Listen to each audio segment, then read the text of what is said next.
The Lisa Bluder era is over at the University of Iowa. Coach Bluder has announced her decision that she is retiring, and that means Jan Jensen is elevated to head coach. The impact to the Iowa women's basketball program, we break it down today.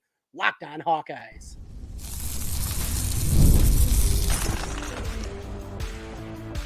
You are Locked On Hawkeyes, your daily podcast on the Iowa Hawkeyes. Part of the Locked On Podcast Network, your team every day. Hey, welcome in. I'm Trent Condon, and this is the Locked On Hawkeyes podcast. Thanks for making Locked On Hawkeyes your first listen every day. We're available wherever you find podcasts. You can also find us on YouTube. Make sure you hit that subscribe button while you're there. Helps us get in front of more Hawkeye fans. These days, every new potential hire can feel like a high-stakes wager for your small business. That's why LinkedIn Jobs helps find the right people for your team faster and for free. Post your job for free at linkedin.com/lockedoncollege. Terms and conditions apply. Well, a big day and a announcement that didn't come completely out of left field, but certainly surprising to a lot of people, and that is the decision by Lisa Bluder to retire as head women's basketball coach at the University of Iowa. The impact has been immense. What she has meant to this basketball program, what has she meant to the state of Iowa, women's basketball as a whole. Those are things that are obviously going to be a huge part of her legacy. Another huge part of the legacy of Lisa Bluder that we have to talk about right at the top is just her as a person. And we got to see her on the sidelines as a coach, had opportunities many times in the past to talk with Coach Bluder, and she's an incredible person. She's a great person that is very easy to root for. I know early in her tenure, though they had plenty of success, there was always hope, wanted more, wanted to fill out the building. And to be able to see what Iowa basketball became over these last couple of seasons and see the full stands. And, you know, there was a time where Carver Hawkeye Arena, they dropped the curtain and cut it down just because those upper parts of the bowl, they were not occupied by anybody. And it was frustrating because they had a good, solid program.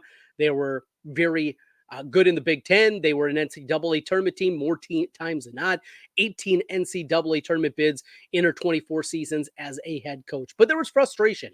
And knowing a few people inside that program, knowing some of the blood, sweat, and tears that certainly went into what this turned into, it was great to have it culminate in this way. Now, of course, looking back, you would love to have that national championship, right? That way to go out in that direction. But we got to start with Lisa Bluder. We're going to talk about Jan Jensen, obviously her impact of her taking over, Iowa making the decision not to go to a search, which I think came as a surprise to so many people, because 15 minutes after the announcement was posted by Coach Bluder and put up on social media, and the press release was sent out, 15 minutes later, Jan Jensen's the head coach. I had already been working on my hot board. I had 7 or 8 names that were out there. Instead, they made certainly not just the easiest choice, but I believe the right choice in making Jan Jensen the head coach. But let's talk about Coach Bluder and the stories of her starting up her career, 24 years old, fresh out of college at St. Ambrose. Back before it was a university, it was just a college at the time, and in the NAIA. And within a couple of years, being an NCAA tournament team. Well, an NAIA tournament team, I should say. And then getting to the Final Four in back-to-back seasons, getting the program to number 1 in the country, and doing it at Little St. Ambrose, a great accomplishment. And then from there, getting the Drake job. And getting that Drake job and doing an incredible job as they were transitioning and making the change. A lot of changes happening inside the Missouri Valley Conference at the time. Women's basketball finally being offered and Drake being a part of that. A lot going on and the way she elevated that. And then coming on the heels of the Angie Lee era at the University of Iowa, she was just the 5th head coach in women's basketball history. We remember the great run, obviously, of C. Vivian Stringer for us old timers out there. Angie Lee had success right away, but it very quickly fell apart. And at the time, you know, the rebuild that she had in front of her, it wasn't just about the X's and O's. There was a lot that needed to be done inside the program to mend some fences, to get the program back to what C. Vivian Stringer had built. And she was able to do that and do it in pretty quick order. And took some of the players from Coach Lee's squad and very quickly definitely took a step up. And it's funny. We look back in these last couple of years, the back-to-back Final Fours, playing for back-to-back national championships. Remember that. But for a long time, there were plenty of people in the Hawkeye community that wondered if Coach Bluder was ever going to get this program and get to the next level. Now, that's a dirty word because next level, we go back to Bob Bowlesby and the decision to let Dr. Tom Davis go. And it was always about the next level. And that's what we were talking about, getting to that next level. Well, Coach Bluder was able to do it. And it started with Meg Gustafson. It went on from there, recruited at an incredibly high level. You look at the number of top 50 players that Iowa recruited and was able to bring in on a year-in, year-out basis. McDonald's All-Americans. Think of Sam Logic, of course, Caitlin Clark here recently. But not only that, but also the ability to build things. But I mentioned the part about team building. And that's an aspect. Our teams are incredibly entertaining to watch.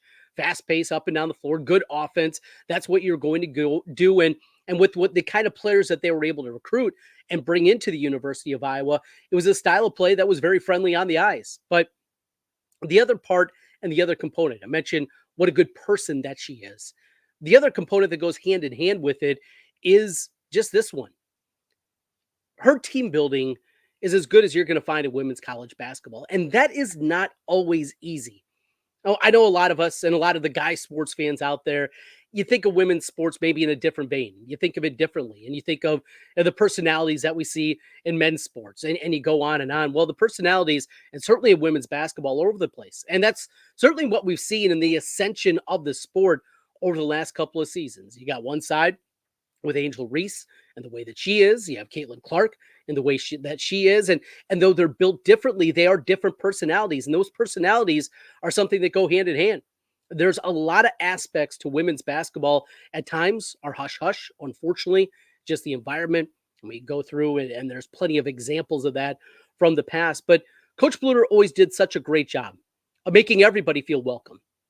And people from all kinds of different backgrounds, all kinds of walks of life, and they were all part of the program. There was not a divide between different factions or different groups of players. And that family environment that she was able to build was a huge component of it. And we go back and we look back to a season ago, the first run to the national championship game and the win against South Carolina, and that circle. And it was something that they've been doing, but it really became more prominent as they were going through that season. You saw them all together, all looking at each other, all seeing each other in that circle, and just how impactful that was. Before the Elite Eight game, having the scissors there and having each of the players envisioning cutting down the nets and punching their ticket to the Final Four. I remember something that Gabby Marshall talked about, and talking about, the coaches are always talking to her, and that's certainly Coach Bluder, about envisioning a shot going down as she was going through a shooting slump this season. And Gabby said it worked, because right afterwards she knocked down 5 3-pointers in a game and she was off and running. We obviously saw what she was able to do in the final few games of the season. That shooting stroke started to come back for her. Those are the things that you get with Lisa Bluder. Her legacy will be immense. It is going to be a coach that we talk about in a long time. And Beth Goetz had a choice to make. Where do you go? The Iowa basketball job is one of the better jobs in the country in terms of support, both support with the fan base and in terms of financial support. You look through and what Iowa was able to do and has been able to do. Coach Bluder was a top 10 paid coach in college basketball. There are plenty of sitting head coaches that Iowa could have gone out and offered a pretty good package. But instead of doing that, it happened very quickly. We'll talk about Jan Jensen getting the job, the assistant coach that had plenty of opportunities, how she moves on and now becomes the head coach. What does this mean for Iowa basketball? What's going to happen with recruiting? A lot of questions. We're looking for the answers, and we'll do that as we continue. This is Locked On Hawkeyes. Today's episode of the Locked On Hawkeyes podcast is brought to you by LinkedIn Jobs. When you're hiring for your small business, you want to find quality professionals that are right for the role. That's why you have to check out LinkedIn Jobs. LinkedIn Jobs has the tools to help find the right professionals for your team faster and for free. As a small business owner, it is incredibly difficult to find those right people. Finding quality candidates out there and just getting an interview set up can be difficult. LinkedIn Jobs makes it incredibly easy to find those quality candidates. LinkedIn isn't just a job board. LinkedIn helps you hire professionals you can't find anywhere else, even those who aren't actively searching for a new job, but might be open for the perfect role. In a given month, how about this? Over 70% of LinkedIn users don't visit other leading job sites. So if you're not looking on LinkedIn, you're looking in the wrong place. On LinkedIn, 86% of small businesses get a qualified candidate within 24 hours. Hire professionals like a professional on LinkedIn. LinkedIn knows small businesses, you have so much going on, so many different hats that you're wearing. You might not have the time or the resources to make that hire. LinkedIn is constantly finding ways to make the process even easier for you. They even just launched a feature that helps you write job descriptions, making the process even easier and quicker. 2.5 million small businesses are using LinkedIn for their hiring. Post your job for free at linkedin.com/lockedoncollege. Again, that's linkedin.com/lockedoncollege to post your job for free. Terms and conditions apply. Trent Condon back with you once again on the Locked On Hawkeyes podcast. Thanks for making Locked On Hawkeyes your first listen every day. Hey, coming up this evening, check us out. We're going to be heading over to Coach's Corner on Mormon Trek in Iowa City, making my way back to Iowa City. Looking forward to that and the debut of Caitlin Clark. We will be there. Some swag, opportunity, hang out, watch the game. Should be a really good time. Again, over at Coach's coming up this evening. Stop on out Tuesday night, and we will watch Caitlin Clark begin her career in the WNBA. Should be a lot of fun. Looking forward to that, and always looking forward to getting back over to Iowa City. In fact, I'm going to try to sneak over a little early, maybe get in 9 holes of golf over at Finkbine, and always enjoy that opportunity. Well, it is official, and it happened very quickly. As we mentioned at the top, just 15 minutes after the announcement comes down that Lisa Bluder is going to be retiring. During that interim 15 minutes, I sent out a couple of tweets. You can find me at Trent Condon or at Locked On Iowa for the show account page. And as I was working on that list, Jan Jensen has been hired to replace Lisa Bluder. Now, a couple of different angles here. I think a lot of people believe that Jenny Baranczyk was a name towards the top of the list, the Oklahoma coach, also formerly a Drake and a former Iowa basketball player. You remember her back in the day as Jenny Lillis. I grew up right here in West Des Moines and a Dowling Catholic grad, but they made the decision to go very quickly. You know, there were some other names out there too. Katie Abrahamson was another one that I mentioned. You saw what she did at Georgia when they played Iowa 2 years ago in the NCAA tournament. Took a step back, but an Iowa grad, began her career at Georgia before finishing her final 2 years under C. Vivian Stringer. That was another name. And I mentioned it too a little bit ago. This Iowa job pays incredibly well. It's a top 10 job in terms of salary for Lisa Bluder a year ago. You anticipate the package is going to be a little bit, just going to be a very good once again for Jan Jensen. So they were going to be able to pay. We know about the fan support. We know about the team also that they have. I mean, you got Hannah Stolke on the cusp of being an all Big Ten player. Lucy Olson, if she decides to stay, that's another question we'll get into here momentarily. But it looks like a roster at minimum that's going to be an NCAA tournament team and some pretty good momentum, obviously, going forward to the classes of 2025, 2026, and some of the big names across the country that are interested in Iowa. The Iowa program's in really good shape. And I think they could have got a ton of highly qualified candidates if they open it up. But Beth Getz said, no, we are going to make the decision right now. So Jan Jensen takes over in the role. And speaking of great people, Jan Jensen, one of the best people you're going to find out there. If you've heard interviews, and she's done a ton over the last couple of years, you hear about so much about her and the human side. She's just an easy person to root for. There's so many good qualities to her just as a person. And losing her father right before the Final Four 2 years ago, hearing her talk about that, being there, just an amazing person. You couple that with the basketball acumen. And, you know, you can be a great person, but if you're a bad coach, well, it's going to show up. And Jan Jensen's had plenty of opportunities to take jobs. There has been plenty of good jobs that have come her way, and she has turned them down. The reason of what her, Lisa Bluder, and Fitz also needs to be mentioned, the special assistant to the head coach as she's been the last couple of years. But those three together and what they were able to accomplish together has been so great and so huge throughout the time. But with Jan, she's also known as such a post-player wizard and what she's been able to do. You go back to Mega Gustafson, and even before that, you look at the post play and you look at Monica Sonano and what she was able to do and turn into after you saw her freshman year, and you wonder, whew, I don't know if this is going to work.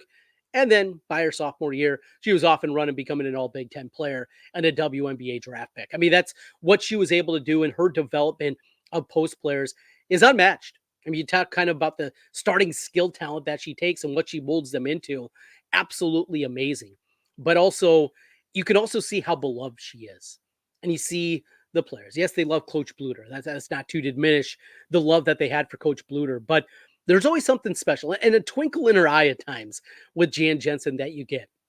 She loves the University of Iowa. You will see her all over the place at all kinds of sporting events, and not just there hosting recruits at a football game and bringing them there, but you'll see her at a soccer match. You'll see her at a volleyball match. You'll see her all over the place, and that's what she does because she loves the University of Iowa. She loves what she does, and she does an incredibly good job at that. The next question morphs into, obviously, the recruiting side of this. What does this mean for the recruits that are currently there, and what does it mean for who they're going after? Well, Jan Jensen was really the starter. And though Raina and Abby, two of the assistant coaches, were big on the recruiting trail as well, Jan Jensen was a lot of times that would give that stamp of approval, telling the head coach, Lisa Bluder, this is who we need to go after. This is the direction that we need to go. And she had a huge, huge sway in that locker room when they were out recruiting. Recruiting is not going to be an issue for Jan Jensen. She is elite at that, one of the best assistant coaches in college basketball. And so many of the names that we're talking about, the reason that I was even able to open up the door to talk about some of these top level recruits, both past and present and future, is because of Jan Jensen. I think it's a home run hire. The surprise to me, though, is just how quickly it happened, because for years and years and years, we always heard football program that it takes a long time to come up with a hire. Beth Getz, that was not the case. Now, I'm going to anticipate, and this is just speculation, but my anticipation is this is something that had been in the works for at least last couple of days, maybe last couple of weeks. There's been some rumblings going back to the season that this was a possibility, that as Caitlin left, we were going to see the same thing, and Coach Bluder was going to retire. She loves to travel. Something that is a huge part of it. Still wants to be able to travel while she's able to still get around pretty well at 63 years old, and might feel a little bit early in retirement because we see so many coaches that last so much longer. I think she wanted an ability to still be able to travel and do the things that she really wants to do in her retirement life, and great for her. For Jan Jensen, though, and now this program. So you have obviously an open spot as it pertains to the assistant coaches. What direction does Iowa go? I think that's something interesting to keep an eye on. I would anticipate both Raina and Abby Stamp are going to both stick around. We're going to see them still part of this staff. I don't anticipate a shakeup, but with an open assistant job, what direction do they go there? Is it an elevation from somebody lower on the totem pole, or do they go an outside hire? And then you throw in the fact that also you have Jenny Fitz. And with her, you have the decision. All right, does she walk away with Coach Bluder? I would anticipate that's the case. I mean, they had to beg her and come up with this special role for her to stick around the last couple of seasons when she, quote unquote, retired. And then not really retired, as Jan and Lisa talked her into coming back and helping out in that role. And she was incredibly important, but they were able to do that. Now, is this an easy break, a clean break? And that basically means you kind of got two spots open. You know, do you go the direction where you have something similar with that special assistant to the head coach? Are you able to do that? Does that work out? Something to keep an eye on there. But there's going to be obviously some shuffling. When you elevate somebody, that's going to be the case there. Do they look at some of the former players that are out there from the University of Iowa? Do they bring in some new blood? Is that a potential that they can go? So Jan Jensen's got to hit the ground running, but she's also got to do it while keeping everybody in the fold. And the biggest one is obviously Lucy Olson, because after a coach leaves, the window opens up once again for players to enter the transfer portal. So they have now 30 days to enter the portal once again. This is a fresh start. We saw this in football with Alabama when Nick Saban retired, and he saw a lot of those guys being poached, and they were getting some big time calls and some big time offers. And you can anticipate those calls are going to be happening to Hannah Stuelke, that you're going to be seeing Taylor McCabe. You're going to be seeing Kylie Feuerbach, and certainly you're going to see a whole lot more. But the biggest one is Lucy Olson. after not having the connection to Iowa. She came here on a visit, had the tornado as it was happening, and how wild that was. But now this is going to be kind of that first big thing for Jan Jensen. Figuring out the assistant coach, all right, that's all well and good.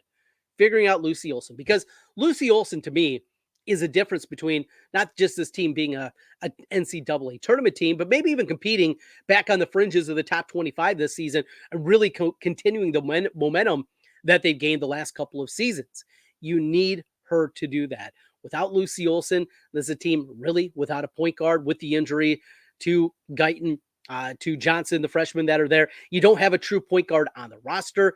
Sydney Fulcher is not a point guard. Could she do it in a pinch? Maybe, but we just don't know about that role. McCabe, I don't think is a point guard either. More of a two guard playing off the ball, I think is more of her strength. So that's where you are. And if you lose Lucy Olson, we're right back to the drawing board once again of what Iowa's going to be and what they're going to do for this first season for Jan Jensen at the helm. You have that component of it. There's some other young players too. I saw Guyton's dad, AJ Guyton, the former Indiana star. I had a tweet that quickly came down talking about Coach Bluder is going to be there for the duration of her career. That's not going to happen. But then when he saw, I believe, that Jan Jensen got the job, he took that tweet down very quickly right afterwards. But there's questions that need to be answered, and there's going to be a whole lot of them out there at this point in time about the way this looks and then continuing on that momentum. Abby Deal, obviously committed for the next class of 2025, top 15 prospect nationally. Again, a lot of phone calls and a lot of work that needs to be done here right away. And that's where we are. So great career, tip of the ball cap to Lisa Bluder and what she was able to accomplish. Incredibly excited to see Jan Jensen get this opportunity. Had, as I said, lots of options in the past, lots of chances for her to take other roles, and she decided to stick around Iowa, and now she's been awarded, as she is now your 6th ever women's basketball coach at the University of Iowa. We continue here, Locked On Hawkeyes, more basketball talk. Payton Sandfort with the decision.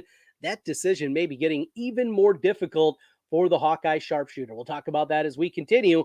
Locked On Hawkeyes.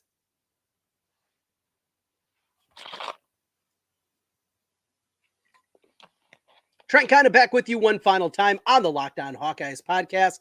Thanks for making Locked On Hawkeyes your first listen every day. We're free and available wherever you find podcasts. Your team every day. Hey, also want to let you know that we have launched with Locked On, the first ever national sports 24/7 streaming channel on YouTube. And now it's also available on Amazon Fire TV in the free Fire TV channels app. Locked On Sports Today is here for you 24/7, covering the top sports stories of the day with the local experts of Locked On, plus our national shows covering every league. Find Locked On Sports Today now available on the free Fire TV channels app. All right, Payton Sandfort and decision time for the young man as we come closer and closer to the deadline of keeping his name in the NBA draft. He continues to ascend higher and higher. Now, a huge part of this, I still believe, is what's going to happen at the combine and what we're going to see from him, both in terms of measurables, but also what he does and if he does make a decision to go out and scrimmage. And speaking of that, mock draft that comes in from Yahoo Sports. You know, we're not talking about some butt dart off the street here coming up with a mock draft. These are real people with real connections. And their latest mock draft over at Yahoo has Payton Sandfort going 26 to the Washington Wizards. We've seen plenty of second round. We've seen a lot top 40 and really in that range usually, 36 to 42, something like that for Payton Sandfort. And there's been a ton of those that are out there. But this is what Yahoo had to say. Sandfort has a fluid shot that translates well and is consistent in his 2-dribble pull-up shot off screens. As scouts go back and watch film from and hone in on players who can move well off the ball and be productive on offense and defense, Sandfort stands out. He's an intriguing player who can play himself into the first round if he elects to participate in the scrimmages during the draft combine. As we've talked about Payton as a prospect, one of the things that I relayed to our listeners out there, New Everydayers, you've heard this, is he has one great strength. His greatest strength is not just his ability to shoot the basketball, but he does it with such a quick release.